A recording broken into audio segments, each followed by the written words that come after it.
You got this. I believe in you. My name is Jay Cohen, and I am a cookbook author. I worked in some of New York's best restaurants and test kitchens. And now I consider myself the king of dinner parties. I'm obsessed with cooking for my friends.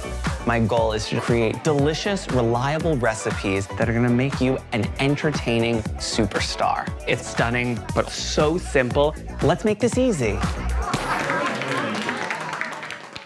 Hi, Queen. I'm Jay Cohen, here to share reliable recipes for easy entertaining that are gonna taste like you tried. Today, we are making two of my favorites, the first being a dish I call Soupless chicken soup. It's all the flavors of a big pot of chicken soup, but wrapped up in a really easy weeknight roast chicken. Then, to finish it all off, an extra moist carrot and sweet potato cake with a fluffy cream cheese frosting. We're gonna get started on our cake first because we gotta let it cool before we frost it up and get going on our chicken. So we're gonna start by making our cake batter here. First thing we're gonna do is we are going to just grate a sweet potato. I'm gonna be using a combination of 1 pound of grated carrots and 8 ounces or like 1 medium sweet potato. I find that combination of the earthiness and the sweetness of both the carrots and the sweet potato just pair so beautifully in this cake. It's kind of exactly what you imagine in terms of like an extra moist, extra special carrot cake. I'm peeling my sweet potato today just because the skin was looking a little gnarly, but if it's nice and clean and you scrub it well, you don't have to peel it. I'm just gonna coarsely grate it on a box grater. That being said, don't be a hero. If you have a food processor with a grating attachment, go for it. Even with like the carrots, if you wanna buy pre-shredded carrots, I give you permission.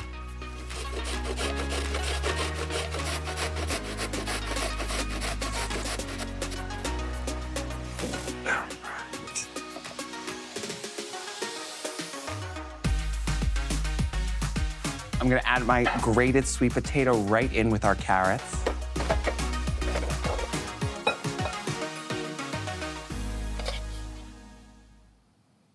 I'm just gonna put that to the side and let's get going on our batter. I'm gonna take a big bowl and then we're gonna add in everything. I have 1 cup of extra virgin olive oil and baking. It's one of my favorite combos ever. It adds such beautiful acidity, especially playing with those kind of like savory notes of the carrots and the sweet potatoes. That being said, you could use any neutral oil as well. That means vegetable oil, canola oil, avocado oil, whatever you love. To sweeten things up, we're gonna be doing 1 cup of granulated sugar and 1 cup of light brown sugar.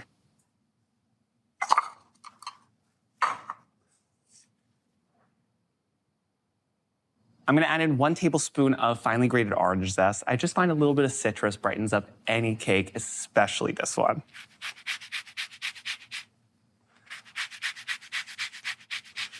This, of course, is totally optional. You could also swap it out with whatever citrus you have on hand. I've done it plenty of times with lemon. Even with lime is really nice.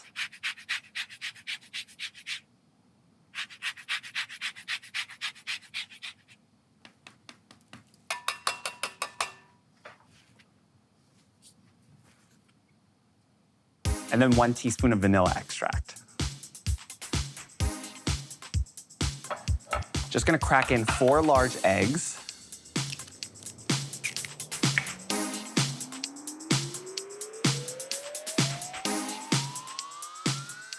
And this is all of our wet that we're just gonna whisk together until nice and smooth. The thing about anything in the carrot cake family is because of the shredded carrots, and in this case, sweet potato, you're adding so much moisture, so you are always gonna get this beautiful texture in your cake, no matter what. Honestly, if you find a way to make a dry carrot cake, that's even more impressive. Time for our dry ingredients. I'm gonna be throwing in 2 cups of all-purpose flour, 2 teaspoons of ground cinnamon,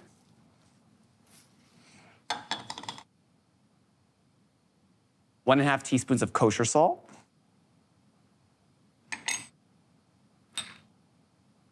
and then 1 teaspoon each of baking powder and baking soda.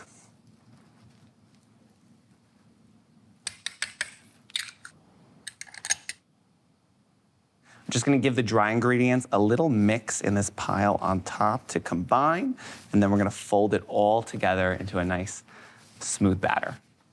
Amazing. And now I'm just gonna throw in all of that grated sweet potato and carrot.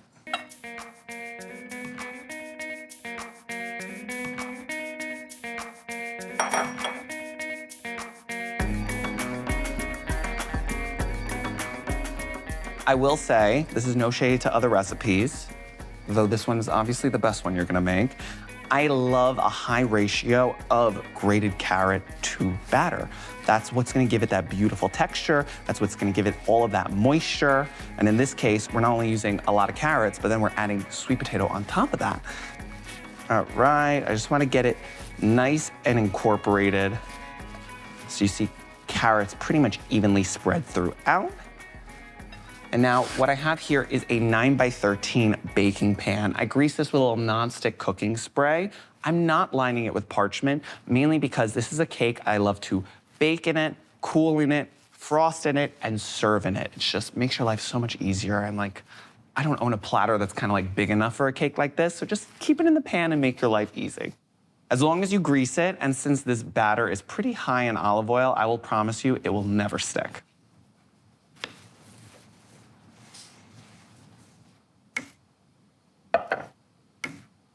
Just gonna use my spatula and spread it out a bit, make sure everything is nice and even. And we are set. I'm gonna bake this in a 350-degree oven for 40 to 50 minutes. It's a little bit of a big time window, but the reason for that is because your carrots, your sweet potatoes, depending on how long they've been in the fridge, when you bought them, all of that is going to affect how much water content is actually in those vegetables, and as a result, it will affect the baking time. So we're gonna be looking for some key visuals. It's nice and golden and domed over, as well as you've reached an internal temperature of 190 degrees.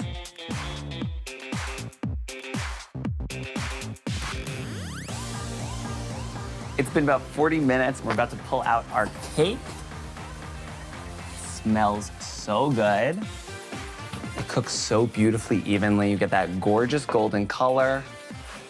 I'm just gonna let this cool completely while we get working on our soupless chicken soup.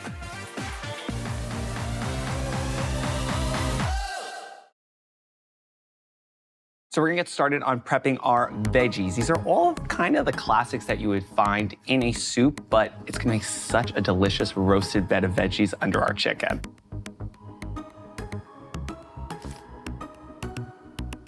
And we're just using pretty much a pound of everything, which is very standard. These are all kind of things that I would just have in my fridge anyway. We're gonna start with peeling 1 pound of parsnips. I love a parsnip. To me, it is the secret to a great chicken soup. It's very delicate in flavor and has this insane texture when you cook it down. It's kind of buttery and super jammy. The skin on these parsnips are a little lackluster, so I'm gonna peel them today, but if you have some really gorgeous ones, don't bother. The key part is I'm going to just kind of cut down everything to around the same size. We're going for about 3/4 inch pieces. Nothing has to be perfect, just even.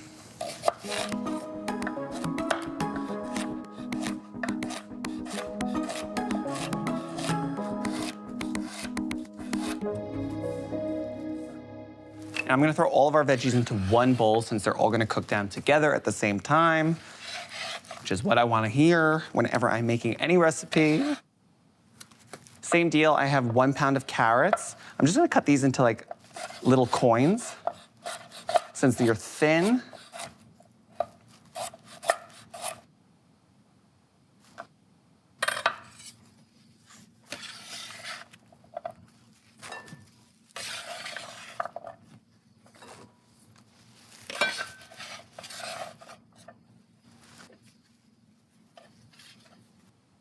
I'm just gonna grab 5 sticks of celery.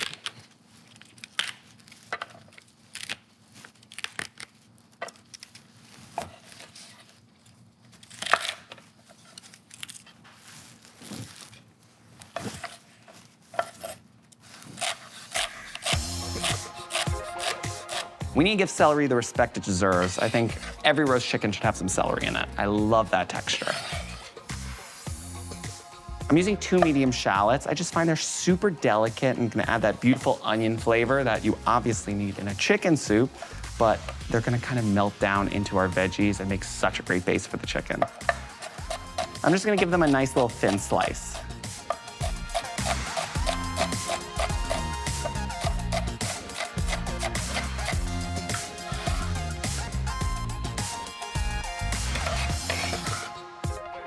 And then I'm just gonna smash and peel 2 cloves of garlic. What is a roast chicken without some garlic? I'm gonna keep them whole just because I want it to flavor everything, but I don't want it to be too intense. And I love keeping the garlic cloves whole because it's gonna both flavor the whole dish without being too intense, and then some lucky person's gonna get the whole roasted clove. I'm gonna pull over our chicken. I have 1 chicken here, about a 5 to 5.5 pound chicken that is broken down into 8 pieces. You can buy it this way, you could ask your butcher to do this, or if you're feeling adventurous and you have some sharp knives, you could definitely break down this chicken yourself. It's quite easy. That being said, it's so simple to find an already broke down chicken, and I like that because it has some white meat, it has some dark meat, everyone's happy. What I'm gonna do is I'm gonna make sure everything is nice and dry. I'm gonna pat it down with paper towels. If you want nice crispy chicken, you need to make sure there's no moisture or it will just steam when it hits the pan.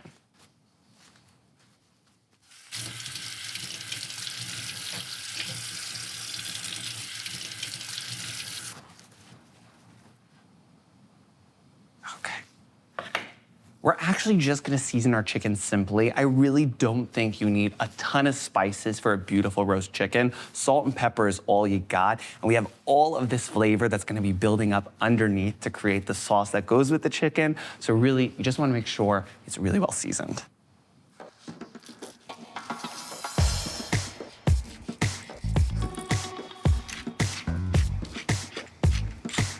I seasoned all sides of the chicken, very important.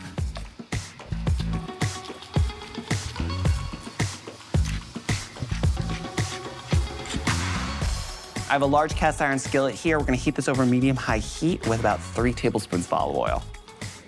And now we're gonna work in 2 batches to sear our chicken. We're gonna start skin side down, and we're not looking to cook it through fully. We just want it to get beautifully golden and that skin nice and crispy.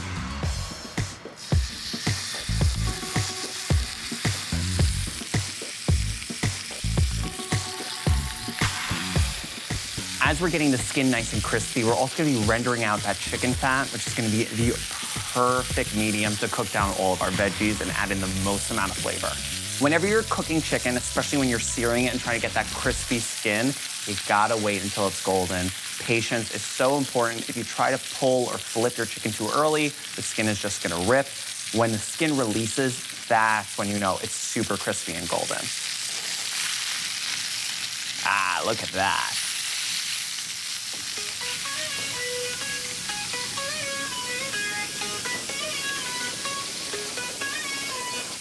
Our chicken is all beautifully golden. And now, with all of these little pan drippings, you can see these nice little brown bits. We're gonna add in our veggies to pick it all up.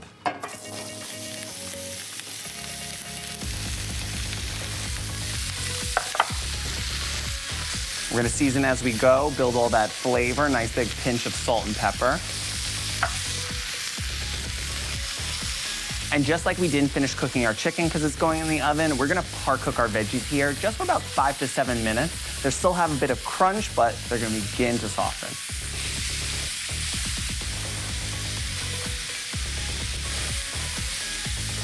Now we just need to add a little bit of liquid. And what this is gonna do is gonna create some steam in the oven. So as our chicken roasts, it's gonna help cook it through and get our veggies super tender. I'm gonna pour in 3/4 cup of white wine, but you could also use chicken stock.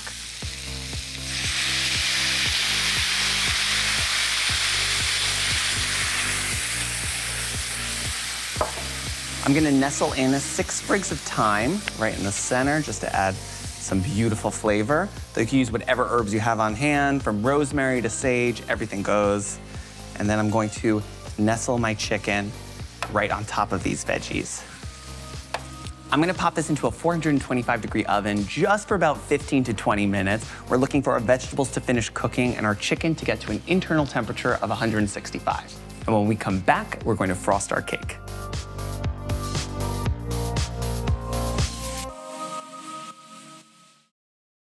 Time to make the fluffiest cream cheese frosting to go on top of our carrot and sweet potato cake. We're gonna make it all in a mixer. You can also use a hand mixer if that's what you got. And we're gonna do equal parts of cream cheese and butter, so 8 ounces of both, which is 1 package of full-fat cream cheese.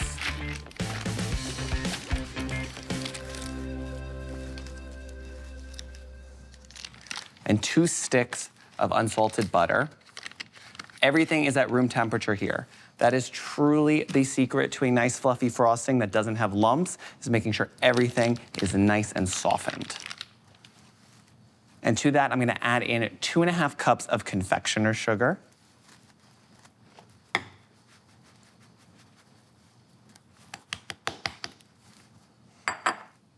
Half a teaspoon of kosher salt. Again, a little balance to the sweetness. And 1 teaspoon of vanilla extract.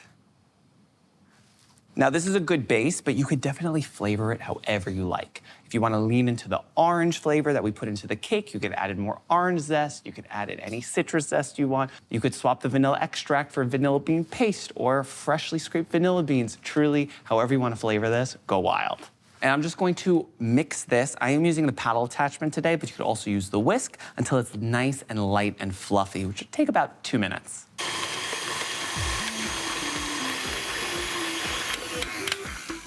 Again, you always want to start it on low until everything's incorporated before you bump up the speed. And we want to be scraping the sides as we go to make sure there are no pockets of sugar. And here's a little secret I learned from my friend Nava, who's an incredible cake baker. The cake itself is dairy-free, so let's say you want to skip the cream cheese frosting and make this a fully dairy-free dessert. If you take a jar of cookie butter and beat it up with confectioner sugar, you get this fluffy, dairy-free frosting that is so perfect on this cake.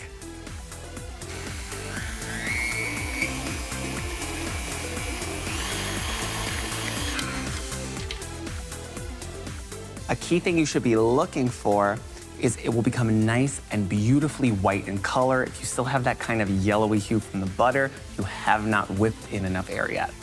You definitely can overwork it and it will start to get a little grainy in texture. So you're just really looking until it's gonna get nice and fluffy and that nice white pearly color. Should only take about 2 minutes. I have my cooled cake here and I'm just going to dollop our frosting right on top. Oh my God, that texture is so luxurious. And then we're just gonna smear it on top, get it nice and even. You can keep this simple, you can cover it in sprinkles, you could cover it in chopped nuts, though you know how I feel about that. I will not be. But I just kinda like to go in with an offset spatula and create a bunch of little swoops. Some nice peaks and valleys in our cream cheese frosting. You can make whatever kind of swoops you want when you're decorating this cake. My favorite is honestly to kind of just go across in a little zigzag. Gorgeous. When we come back, we are going to grab our chicken out of the oven and give everything a taste.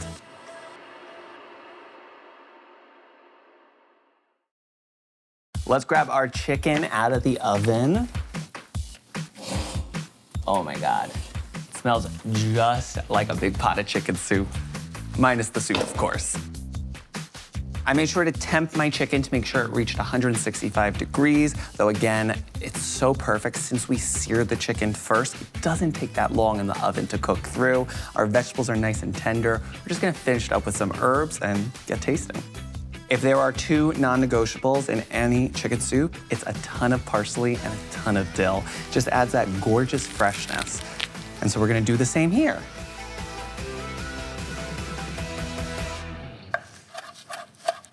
I'm just gonna give it a little rough chop.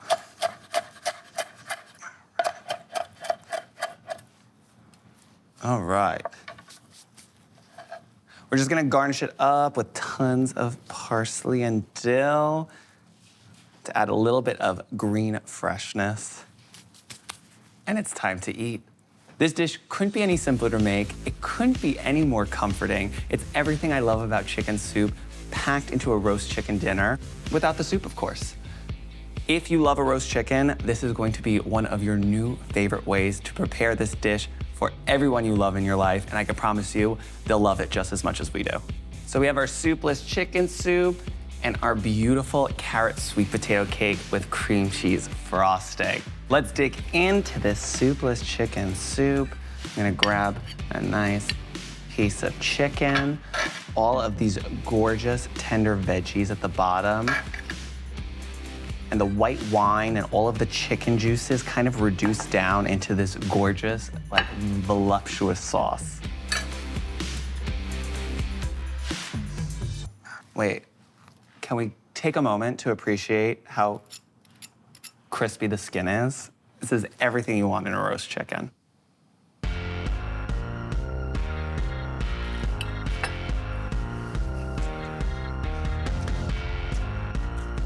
That's some juicy chicken. Wow. And there you go. 2 new recipes that are the quintessential definition of comfort that is gonna bring so much joy to your lives and so much joy to anyone you cook these for. And more importantly, you got this. I believe in you. This is gonna bring so much joy and comfort to everyone in your life. Take tons of pictures when you make them and send them to me at Jake Cohen, and I will see you next time.